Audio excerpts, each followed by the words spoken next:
نحمده ونصلي على رسوله الكريم اما بعد فاعوذ باللہ من الشیطان الرجیم بسم اللہ الرحمن الرحیم رب اشرح لي صدری ویسر لي امری واحلل عقدۃ من لسانی یفقهوا قولی رب زدنی علما اللہم فقہنا فی الدین۔ السلام علیکم ورحمۃ اللہ وبرکاتہ۔ امید کرتی ہوں کہ آپ سب ایمان، صحت و تقوی کی بہترین حالتوں میں ہوں گی۔ اللہ سبحانہ و تعالیٰ آپ کی طرف بڑھنے والے ہر شر کو خیر میں بدل دے اور آپ کے پیاروں کو اپنی امان میں رکھے، آمین۔ آج تفسیر سیریز کا ہمارا لیسن نمبر 136 ہے، جو انشاءاللہ سورہ آل عمران کی آیت نمبر 135 سے سٹارٹ ہوگا۔ تو پچھلے لیسن میں بیسیکلی ہم نے دو پرسنالٹیز کا آپس میں تقابل دیکھا، کمپیریزن دیکھا۔ وہ کون سی دو پرسنالٹیز تھیں؟ نمبر 1 تو وہ انسان جو سود خور ہے، جو دوسروں کو اپنا مال قرض پر دے کر ان سے دگنا چگنا مال وصول کرتا ہے۔ تو ان سے کہا جا رہا ہے کہ اپنے اس عمل سے باز آ جاؤ، ورنہ اللہ تعالیٰ بھی پھر تم پر رحم نہیں کریں گے۔ جس طرح تم لوگوں کی مجبوریوں کا فائدہ اٹھا کر انہیں مال دیتے ہو، پھر ان سے ڈبل ٹرپل وصول کرتے ہو، تو اللہ تعالیٰ بھی پھر تم پر رحم نہیں کریں گے روز قیامت۔ اس لیے اللہ تعالیٰ سے ڈرتے رہو اور ان کاموں سے دور رہو جن سے اللہ تعالیٰ نے دور رہنے کا حکم دیا ہے، تاکہ تم اس عذاب سے بچ سکو جو اللہ تعالیٰ نے کافروں اور نافرمانوں کے لیے تیار کیا ہے۔ تو یہ تھی پہلی پرسنالٹی۔ اب دوسری پرسنالٹی وہ شخص جو اللہ تعالیٰ اور اس کے رسول کا اطاعت گزار ہے۔ اس کے لیے کیا نعمتیں اور کیا رحمتیں ہیں کہ نمبر 1 تو اس پر رحم کیا جائے گا۔ اس کی چھوٹی موٹی کوتاہیاں جو اس سے ہوگی اپنی زندگی میں سرزد ہوگی، ظاہر اب انسان ہے تو ان سے درگزر فرما دیا جائے گا اور اس پر رحم کیا جائے گا۔ وہ شخص اس جنت کا مستحق ہوگا جسے اللہ تعالیٰ نے مومنوں کے لیے پیدا فرمایا اور سنوارا ہے، جس کی وسعت زمین اور آسمان کے برابر ہے۔ ایسا شخص متقی ہوتا ہے۔ اور ایک بڑی خوبصورت خوبی جو یہاں پر بیان کی گئی اللہ اور اس کے رسول کے متی لوگوں کی، وہ یہ کہ وہ لوگ اللہ تعالیٰ کی راہ میں خرچ کرتے ہیں، چاہے ان پر کشادگی ہو یا تنگی ہو، چاہے ان کے پاس مال کم ہو یا زیادہ ہو۔ وہ یہ خواہشات نہیں کرتے ہیں کہ اللہ ہمیں زیادہ مال دے تب ہم اس کی راہ میں خرچ کریں گے۔ ان کے پاس جتنا ہوتا ہے وہ اس میں سے بھی اللہ کی راہ میں خرچ کرتے ہیں۔ فار ایگزامپل اگر ان کے پاس 10 روپے ہیں تو وہ یہ نہیں کہتے کہ اگر میرے پاس 100 روپے ہوں گے تو میں اس میں سے 5 روپے یا 10 روپے اللہ کی راہ میں خرچ کروں گا۔ وہ اسی میں سے اپنے لیے بھی مینیج کرتے ہیں اور اللہ تعالیٰ کی راہ میں خرچ کرنے کے لیے صدقہ بھی نکالتے ہیں۔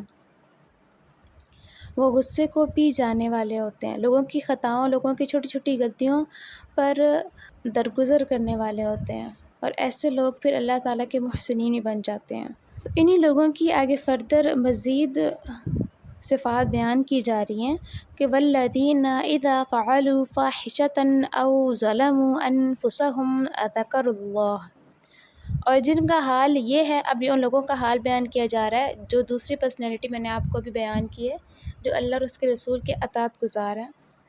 ان کے اوپر ساری خوبیاں بیان کرنے کے بعد اب ایک اور یہ خوبی بیان کی جا رہی ہے کہ وہ لوگ جن کا حال یہ ہوتا ہے کہ اگر کبھی ان سے کسی بے حیائی کا ارتکاب ہو جائے یا اپنے اوپر کوئی ظلم کر بیٹھے تو فوراً انہیں اللہ یاد آ جاتا ہے۔ وَاسْتَغْفِرُوا لِذُنُوبِهِمْ، پس وہ اس سے اپنے گناہوں کی بخشش مانگتے ہیں۔ سورہ النساء کے آیت نمبر 17 میں اس حوالے سے خصوصی بشارت کا ذکر ہے کہ کسی مسلمان شخص سے اگر کوئی خطا سرزد ہو جائے اور وہ فوراً توبہ کر لے تو اللہ تعالیٰ نے اپنے اوپر واجب ٹھہرا لیا ہے کہ وہ اس کی توبہ ضرور قبول فرمائیں گے۔ وَمَن يَغْفِرُ الذُّنُوبَ إِلَّا اللَّهُ، اور کون ہے جو معاف کر سکے گناہوں کو سوائے اللہ کے؟ اللہ کے سوا کوئی گناہوں کو معاف کرنے والا نہیں۔ وَلَمْ يُصِرُّوا عَلَى مَا فَعَلُوا وَهُمْ يَعْلَمُونَ، اور وہ اپنے اس غلط فعل پر جانتے بوجھتے اصرار نہیں کرتے، یعنی ایسا نہیں کہ وہ گناہ پر گناہ کرتے چلے جا رہے ہیں کہ موت آنے پر توبہ کر لیں گے، اس وقت کی توبہ قبول نہیں کی جاتی، بلکہ توبہ تو یہ ہے کہ ایک مسلمان سے اگر جذبات کی روح سے یا بہک کر کوئی چھوٹا موٹا گناہ سرزد ہو جائے تو جیسے ہی اسے ہوش آئے، جیسے ہی اسے احساس ہو تو وہ فوراً اللہ تعالیٰ کے حضور گڑ گڑا کر اپنے گناہ کی معافی مانگ لے اور پوری پشیمانی کے ساتھ، قلب سلیم کے ساتھ اللہ تعالیٰ کی طرف رخ کر لے اور اس سے توبہ طائب ہو جائے، تو اللہ تعالیٰ ایسے شخص کی توبہ ضرور قبول کرتے ہیں، بلکہ ایسے شخص کی توبہ قبول کرنے کی اللہ تعالیٰ ضمانت دیتے ہیں، جیسے کہ میں نے وہ بتایا نا سورہ النساء کی آیت نمبر 17 میں، آگے انشاءاللہ چل کر ہم پڑھیں گے۔ اولئک جزاؤہم مغفرۃ من ربہم، یہ ہیں وہ لوگ کہ جن کا بدلہ ہے ان کے رب کی طرف سے مغفرت۔ وجنات تجری من تحتها الانہار خالدین فیہا، اور وہ باغات ہیں جن کے دامن میں ندیاں بہتی ہوں گی اور وہ اس میں ہمیشہ ہمیشہ رہیں گے۔ وَنِعْمَ أَجْرُ الْعَامِلِينَ، اور بڑی خوبصورت بات لاسٹ میں فرما دی گئی، اور کیا ہی اچھا بدلہ ہے عمل کرنے والوں کا۔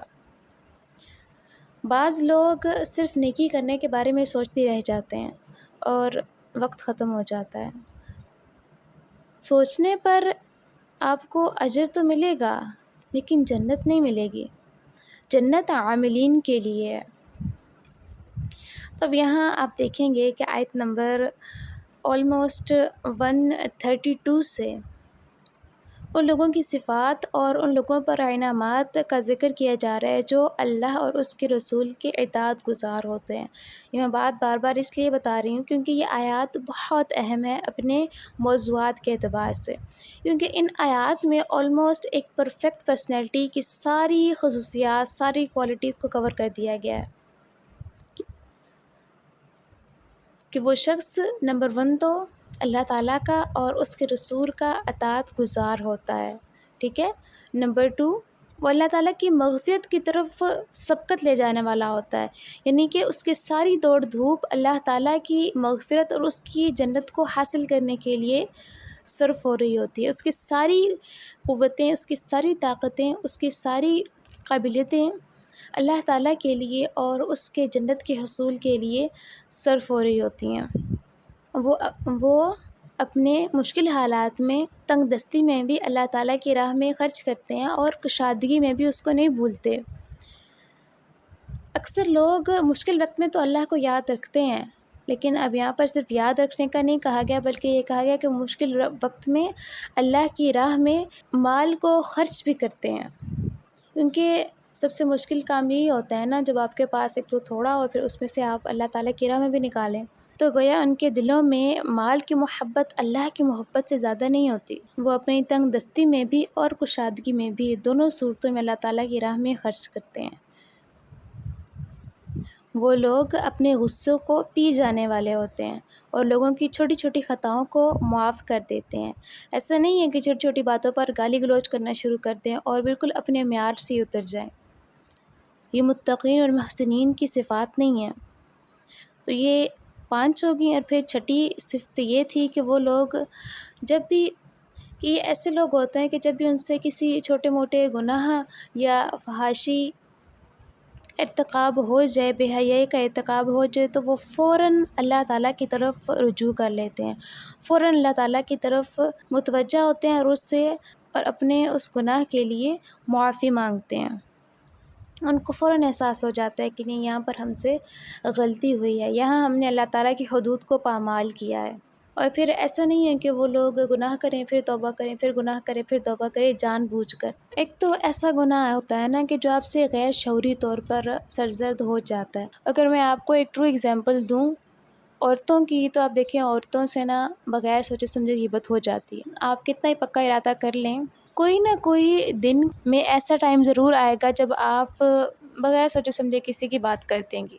تو جب بھی آپ سے ایسا کوئی گناہ سرزد ہو، تو یا بعض اوقات انسٹاگرام ریلز دیکھتے دیکھتے کوئی ایسی ریل سامنے آ جاتی ہے تو آپ اسے دیکھنے نہیں چاہتے، لیکن وہ ایک دم سے کیونکہ سامنے آ گئی یا آپ کی نظروں سے گزر چکی ہے، تو آپ کو فوراً احساس ہوتا ہے کہ نہیں، یہ کچھ غلط تھا۔ آپ کا جو دل ہے نا وہ فوراً سے دستک دیتا ہے کہ نہیں، کچھ غلط گزرا ہے، میں نے کچھ غلط کیا ہے۔ تو جیسے انہیں محسوس ہوتا ہے کہ انہوں نے کچھ غلط کیا، انہوں نے اللہ کی حدود کو پامال کیا یا ان سے غلطی سے ہو گئیں حدود پامال، تو وہ فوراً اللہ تعالیٰ سے معافی مانگ لیتے ہیں۔ تو اللہ تعالیٰ ایسے لوگوں کی معافی کو، تو اللہ تعالیٰ ایسے لوگوں کی توبہ کو قبول کر لیتے ہیں، بلکہ قبول کرنے کی ضمانت دیتے ہیں۔ اور پھر ان لوگوں کے لیے کیا اجر ہے، وہ یہ کہ ان لوگوں کے لیے ان کے رب کی طرف سے مغفرت ہے، یعنی کہ ان کے چھوٹے موٹے گناہوں کو معاف کر دیا جائے گا، اور ان کے لیے باغات ہیں جن کے دامن سے ندیاں بہتی ہوں گی، وہ اس میں ہمیشہ ہمیشہ رہیں گے۔ تو یہ ایک پرفیکٹ پرسن کے اندر کیا کیا کوالٹیز ہونی چاہیے، ان سب کو یہاں پر ڈسکس کر دیا گیا۔ میں اور آپ کوشش کیا کریں کہ اپنے اندر جو کوالٹیز ہم نے آج پڑھی ان کو پیدا کرنے کی کوشش کریں۔ آپ دیکھیں گے ماشاء اللہ چوتھے پارے پر ہیں، اور اب تک آپ جتنا ہی پڑھتے آ رہے ہیں تھوڑا تھوڑا اسی لیے کروایا جاتا ہے، 10 منٹ کی ویڈیوز یا 11 منٹ کی ویڈیوز اس لیے ہوتی ہیں چھوٹی چھوٹی، تاکہ ہم مختصر مگر مؤثر سیکھیں، جتنا سیکھیں تھوڑا سیکھیں لیکن اس کو اپنی زندگی میں یوٹیلائز کرنے کی کوشش کریں۔ تو آج کے لیے بس اتنا ہی۔ امید کرتی ہوں کہ آپ کو آج کا لیسن ہی بہت اچھے سمجھ آ گیا ہوگا۔ جو بات تفسیر کے حوالے سے آپ کو سمجھ میں نہ آئے، آپ کمنٹ باکس میں کوسچن کر سکتے ہیں، میں کوشش کروں گی آپ کو رپلائی کرنے کی۔ باقی اللہ تعالیٰ پڑھنے پڑھانے اور سننے سنانے پر عمل کرنے کی توفیق عطا فرمائے۔ ربنا تقبل منا انک انت السمیع العلیم وتب علینا انک انت التواب الرحیم، وآخر دعوانا ان الحمد للہ رب العالمین۔ السلام علیکم ورحمۃ اللہ وبرکاتہ۔